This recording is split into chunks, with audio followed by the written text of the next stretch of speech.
Got a question? Ask Tom on Home Show Radio. This is Home Show Radio live on Facebook and YouTube. Your questions, Tom's answers.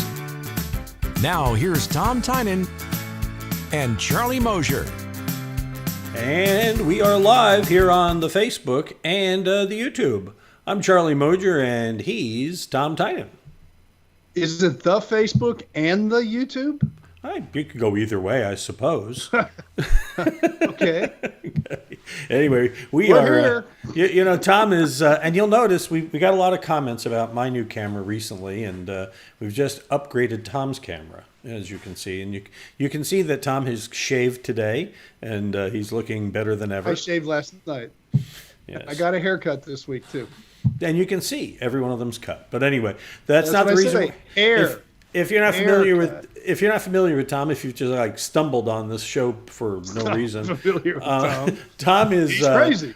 Tom's been on the radio in Houston for over 30 years, answering your home improvement questions every Saturday and Sunday. You can hear him on Sports Radio 610, and Saturdays from 9 to noon, and Sundays 8 to 11, and every Thursday live at 8:45 right here on the Facebook and YouTube. So that's the deal.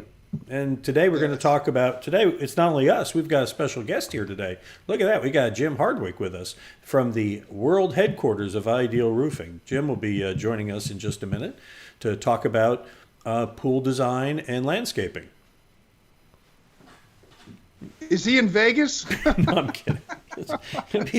Jim, you know what we found out about Jim? Sitting by the pool? We'll talk about watering the palm trees? Jim had a shocking revelation about Vegas, and we'll share with you a little later in the show. We talked about it right before we went on the air. We'll talk about it a little later, but you'll have to wait for that, because first we're going to talk about patio upgrades, AC insulation. But first, Tom, our first question comes to us from Greg in Hempstead, and Greg says that I have a family member moving to Louisiana, from Louisiana to Texas, and the home builder they're considering is suggested using luxury vinyl plank flooring.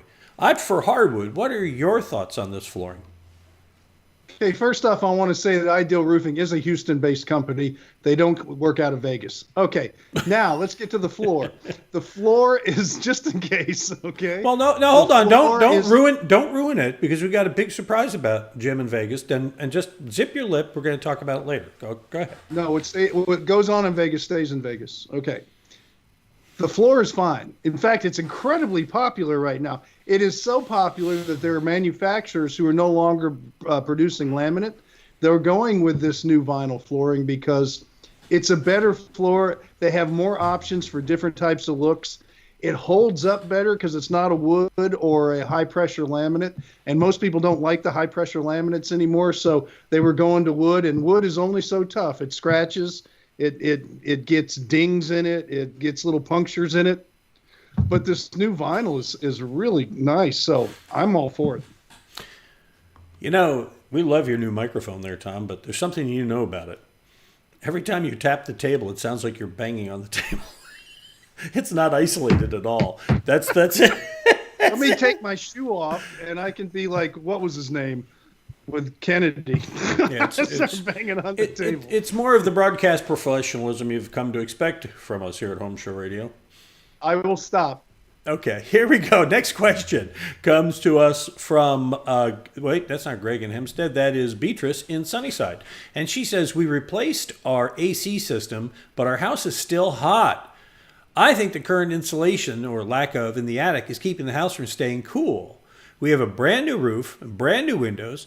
How well should the attic be insulated, or re-insulated in this case, to keep too much humidity from forming?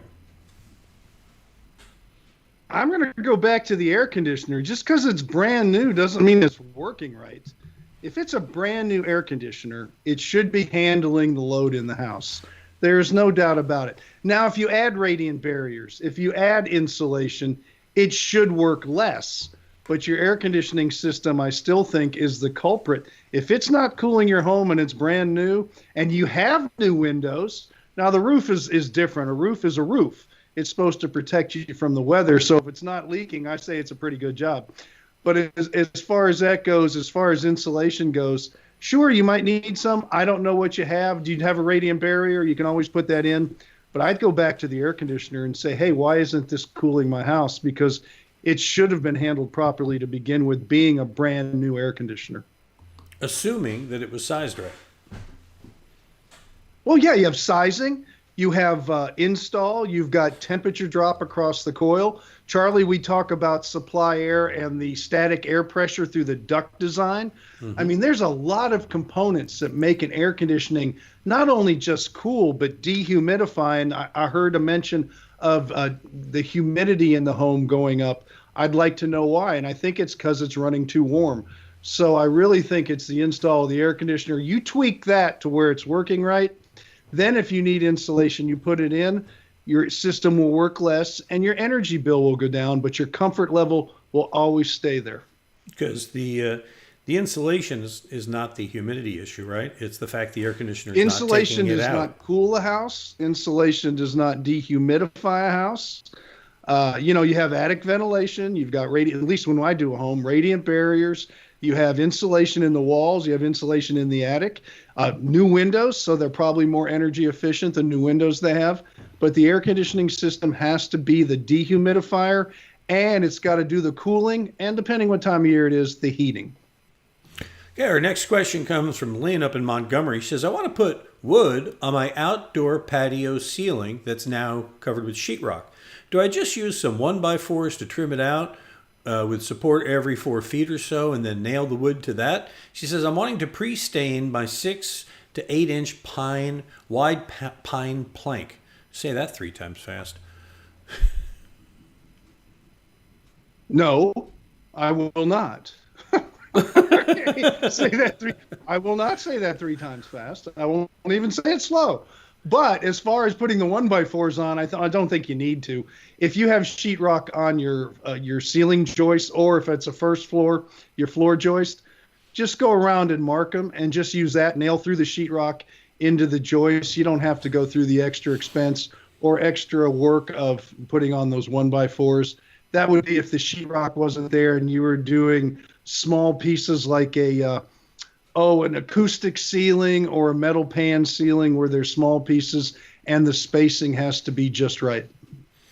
So you would literally go right, you just take the boards right to the sheetrock and nail up onto those, Tom. Right through into either the floor joist or the ceiling joist, depending what's above you. Yes. Right. Clearly, you're going to want to hit a joist of some kind. All right. Hey, it's time for our guest here this morning. This is his second appearance here on our broadcast. He didn't learn the first time, but Jim is one of our home show pros. Comes from Ideal Roofing. You can find him on our homepage. You scroll down. Where is he? There he is. Go down there. If you click on that button, it will bring you up his page where you will find his phone number, a link to his website, Tom's this and that about it, and of course his videos. And we welcome you this morning, Jim, to our broadcast. Good morning. He's turning on his microphone. Morning, guys. There you are. Hello, Jim. Move over a little bit to your right there, Jim. You're kind of out of the frame there. He doesn't want to block his picture. I know, but there you go. It looks good. Well, good. So how are you doing this morning, Jim? Good? Doing good. Trying to stay dry with this weather we're experiencing right now. Now, we talked earlier, Tom and I were saying what stays in Vegas, happens in Vegas stays in Vegas, and I would like to know how much history you have in Vegas. Zero. Zero. Jim has never been to Las Vegas. I can't believe you've never been to Vegas. You didn't miss anything. I've been there once. I'm not going back. I'll tell you that right now. It was annoying, to say the least.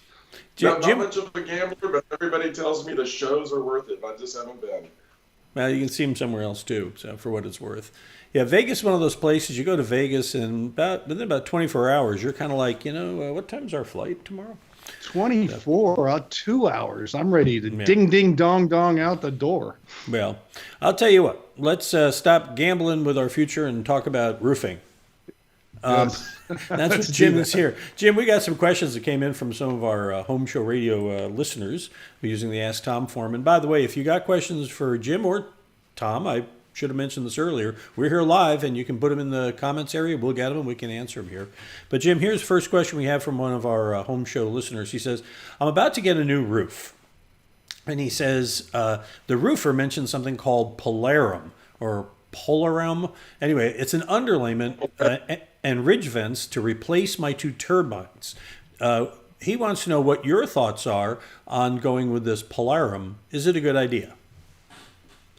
Okay. Well, first we have to discuss the physics behind, because Polarum is advertised as an underlayment with aluminum foil, and I believe they're trying to say that it'll be like a radiant barrier. So the first thing, and I always try to inform and educate homeowners so they can understand themselves and base their decision. So the physics behind it is you have convection and you have conduction and you have radiant heat transfer. What we normally talk about in the roofing industry is radiant heat transfer and conduction. Radiant heat basically is the campfire. You don't have to put your hand in the fire. You can stand back and it radiates heat through airspace. The key there is airspace, is radiant heat. Okay, conduction is like Teflon pans, which are made of aluminum. It's direct contact. So you cook on the pan. You don't hold the chicken, 4 feet away from the pan, right? So if you're doing an underlayment, no matter what it is, and so you can't have a radiant barrier if there is no airspace. So I'm not sure how it's advertising. And then so therefore conduction, because you have contact with the shingles and you have contact with the plywood underneath. So, I would wonder, I'm trying to wonder how it works or how it, I just don't understand how it works, the Polarum underlayment, because there is no airspace and it is in direct contact with both surfaces. So to me, it sounds like it would do conduction, which is transfer the heat from the shingles to the aluminum to the plywood. Jim, you're right on. And when you don't have an airspace, it goes from being a low emitter to a conductor. Aluminum's a great conductor. When these products first came out, you won't remember this, Jim. It might have been almost 10 years ago. I asked you to give me a spec sheet. You gave me some information on one of the products that had just first come out. And I read it, and it was page per page. And it's the kind of thing that'll just put you to sleep, They just bury everything. And I finally got to the place where it says, it is an underlayment, but it's not a radiant barrier when used as an underlayment. And it was one little sentence in there. It is a radiant barrier if you use it as one. It is an underlayment if you use it as that. But there is a fine line between the two. So you're right on. And I think some of the salespeople get a little overzealous sometimes and don't quite understand it. So I'd like to just say, if you want to find out about radiant barriers, the Florida Solar Energy Center is where all the research was done, and it's open to the public. You can go to their website, and you can get the down low on what's it really mean to a homeowner and how it works. But the bottom line is neither one of you would recommend it for use like they're talking about as a radiant barrier. Not as an underlayment. How does it work as an underlayment, Jim? I've never used it as an underlayment. Does it work good? I've never used it, but I mean, it's advertised. It's a woven fabric, so it would be. I guess you could categorize it as a synthetic underlayment. But like you said, if you're using it as that, then it no longer would be a radiant barrier. And it's probably not cheap if it's got all these different materials in it. All right, fair enough. Next question comes from Richard and Katie. He says, I'm getting a new roof and I'm debating on going with ridge vent or an attic breeze solar powered fan vent. I'm going with Certainteed Landmark shingles with a 50-year warranty. He wonders, would Certainteed honor the warranty if I go with a fan instead of the ridge vents, Jim? Yeah, absolutely they will. All shingle manufacturers will warranty their shingles if the attic is properly ventilated. It has nothing to do with what product you use. So if you go with ridge vent, you got to have enough lineal footage of ridge vent. If you go with an attic breeze, which is a great product, solar power, that person will get their, I think the government installs a 30% tax credit for using solar. As long as that is rated for that size attic, there's no issues whatsoever. Because each product has a spec sheet to let you know how many you need to use or how many feet that you need to use for your attic space. Jim, does it also give you the intake with the soffit vents too, per unit, so you make sure you get enough air moving? Yeah, and that's a separate, like, so your attic space, if you look at the soffit area, it'll tell you how many soffits you need, and then for the exit, which is the exhaust, it'll tell you how many of those you need depending on the product. It's not necessarily married together, like, it's not necessarily for ridge vent you did this many soffits, and for solar power you need this. It's the same. It's an equation for the intake and an equation for the outtake. Do you do these kind of vents when you do a roof, Jim? Is it something that you recommend? Yeah, if they have enough ridge, just ridge vent. A lot of people like it. I know Tom does. I do, just because it looks a lot nicer and cleaner on the roof. It's also at the peak of the roof, so it just kind of a little bit prevents any maintenance or leakage around vents that are lower on the roof. But you have to have enough ridge to do that. So if you have I call like a pyramid, people don't know what a hipped roof means, but a pyramid style roof, which is your typical detached garage shaped like this, you won't have enough ridge. So on my house, that's what I have, and it's a very tall, steep roof, so it's a massive attic space. I have an attic breeze on mine because you don't have the ridge vent. And people just need to look at it as one's passive, one's active. When you have active, you're going to have some maintenance. I don't know with the solar. I don't know. You'd have to tell me, Jim. Is there any maintenance you do on these things? Do the motors ever burn out? I know with electric powered exhaust fans, they tend to burn out a little bit and give people a little more trouble. And that's true. The ones that are hooked up, and like I've heard you say on your show too, Tom, is you're actually paying for that electricity as opposed to the solar. But with the solar, do they need any maintenance? No, I've been doing these solars now for about 6 or 7 years. Yeah. And I've had maybe 1 or 2 people call me because it stopped working. They call the company, they do a little troubleshooting, and it starts working again. But I haven't, there's no maintenance I'm aware of. It's a great brand, and it's all about the ball bearings these days, Tom. Okay.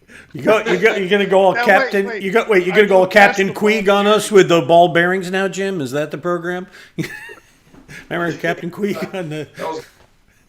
Now wait a minute. Humphrey Bogart. Besides the ball bearing, do the motors ever burn out like an electric motor, or are they different? I honestly haven't got to that point yet. We've been doing this 7. No, I was just curious. Yeah. And it has a lifetime warranty. Now, and don't mistake, a lifetime warranty, what that means is they're going to give you the part. They're not going to send someone out to replug, but they'll give you the part if the motor burns out. Yes, sir. Okay. I don't deal with them enough. That's why I was wondering if you ever get a call back with a burned out motor. That's all. Yep, not yet. Our last question for you, Jim, comes from Victoria. She's over here in the energy corridor. That's where I'm sitting. Tom's sitting up in Champions, and you're up off of what's it? What road is that you're on? Huh? Clay Roads. Okay. Yep. So we're all over Houston for you today. Anyway, so next question comes from Victoria. She says, I need to replace my roof, and I'm debating between GAF shingles and Owen Corning's. I've read that OC products have issues with their solid glue strips, and it will cause leaking within 5 years. What say you, Jim?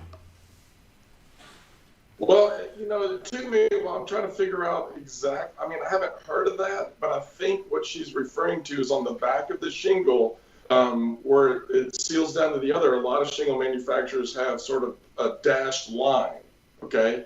And so if water gets back there, I'm assuming she's meaning it can still get out through the spaces of the glue strip. But if you were to actually look at that glue strip, the ones that have the dashed lines, they're so close, and when it gets hot, they're pretty much fusing a solid line anyway. I have not run across that. I wouldn't necessarily say that I would steer away from a particular brand because of that reason. I think both shingles are great. Obviously, we do a lot of GAF because I like the product and I like the warranty that they do, and they're the leading cutting edge of the shingle manufacturing business. But I can't say that I would base my decision on the glue strip on the back or what it looks like. Jim, Owens Corning's been around a long time. I know I have them on my house. You guys put it on 100 years ago. It would seem to me that if roofs were failing in 5 years, that we'd all be hearing about it. So Right. I'm wondering who's coming up with some of these. And I see homeowners get told things all the time, and through the sales guys. So I'd be very careful about listening to something as I think it sounds like a ridiculous statement myself. Right. Yeah.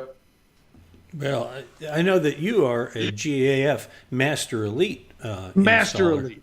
And Yes. you are multi-time winner of the President's Award from GAF, Jim. I know that. I mean, you swing a big hammer in the roofing business, and I know that you install GAF, and it's to your credit that you're not, slamming one brand or another here. It just speaks to the integrity of Ideal Roofing. So, but that part of what makes you you is you don't stand still. I know you've got some new technology you've brought into Ideal Roofing. Yes, sir. Yeah, we started a drone, invested in a drone, a very nice drone to take not only pictures of before and after jobs, but also to do roof inspections with. Did you bring your drone with you today, Jim? It's bring your drone to work day. Do you bring yours? Little Look, I've got and I've got mine. Tom, where's yours? I just want to know about the ball bearings. Okay. Which one has the best ball bearings? So, Jim, back to the drone. All kidding aside, what's the advantage of having this drone when you're looking at a house? Well, what this thing does is it has technology. We just always try to keep up with technology and try to provide the best service possible for homeowners. And so this software, it'll actually scan the roof. It'll basically fly itself, take pictures of every detail area that I tell it to, and it scans for imperfections. And then once it scans and puts all the imperfections on each slope, we as roofers, trained roofers, can look at each one and either verify or deny. So in other words, if I'm looking for roof maintenance issues, it'll pick up a rusty exposed nail head. But if it picks up a leaf, I just deny it, say, no, that's not it. And then it builds the program, it builds the inspection report, and then we provide that to the homeowner. So whether it's a roof maintenance or repair issue, or if they're wanting to know if there is hail damage or even wind damage on their roof, we can provide that detailed inspection. So when they meet with their adjuster, they can give that to their adjuster. Jim, when you're really bored, I want you to come over and do my house. Yeah. What do you charge for that? Like $5,000? $1 million? No. Cup of coffee. Yeah. Yeah, for No, you, really. cup of coffee. If you're going to do that, do you charge? Is that something you would do for a homeowner and charge them? Is there a fee? Well, It's right brand now, new, I think. I mean, it's new to you, right? It's new, and the software that we're using is proprietary, so there is a charge to us for using the software. So it's new to us, and we're trying to debate on how to use it. So you're still playing with it. I got you. Okay. Still playing. No, Yeah, because it's like a camera in plumbing. For a while there, they used to charge huge amounts of money to run down a camera, and now it's become an everyday thing. And I was just curious how new this was, and like I say, sometimes people charge a lot of money for this at the beginning until you get it down. Until everybody gets it. But no, we haven't planned on any large charges or anything like that. It sounds very cool. Yep. It's certainly an example of how you do what you do and what makes you one of our home show pros, Jim. And I appreciate you taking the time to get up early and come in. But what you don't know at home when you're watching Jim here this morning is he found out he was going to be on at about, 7 o'clock last night. Yeah. We had another guest who was unable to make it, and Jim pinch hit at the last minute, and we appreciate it. And, it just proved to you, Jim, we never have a shortage of roofing questions at Home Show Radio. That's for sure. Especially Right, after no. today and yesterday, you're going to get some calls now. Yes. Yeah, I'm thinking, but in this weather, I'll tell you, I know you're new to drones, but I'm just going to tell you, in this weather, your drone is grounded. Unless you want to go look for it. What's that? Yeah, don't fly. Yeah. Today's, just remember, drones are VFR. If you take a blue card, punch a hole in it, you hold it up. If you don't see blue, don't fly. So. Right. That's right. All right, Jim, That's thanks a lot for being with us here this morning, Jim. Thank you, Always guys. nice seeing you, Jim. You're a good guy. See you All right. guys. So Jim is our guest. Next week we'll have another, and I'm not going to make the mistake twice of promoting who it is in advance, Tom. You'll just have I to don't tune in blame next you a week bit. and find out. So anyway, so we'll have every week. This, we start this thing at 8:45. We go for about 20-25 minutes or so, answering the questions you get us from the Ask Tom section and questions that come in from here, nice or not or whatever. We love hearing from you, and you can get to us that way. Remember, we post Tom's Ask Tom videos every day at HomeShowRadio.com, on our YouTube channel and our Facebook page. So there you have it. And don't forget to listen on Saturdays starting at 7 all the way till noon when we have Danny Milligan I almost said Danny Mulligan. Sorry, Danny Milligan. Well, actually, 4th of July will be a best of, so I guess that would be a Milligan Mulligan. Oh, yeah, we are getting Saturday off, but I'll be on Sunday, so I'll be That's on true. live 8 to 11, and you will be with me for the first half hour or so. But Ish. every Saturday and Sunday on Sports Radio 610, you got Danny with gardening. He knows his stuff. I come on at 9 to noon, and then on Sundays 8 to 11, I'm on the air too. And we have not missed a live show through this whole pandemic, but we are going to have 4th of July off, and there's a better reason for that, because in Tom Tynan's house, there's no kneeling. I come from a military family. There you go. No kneeling.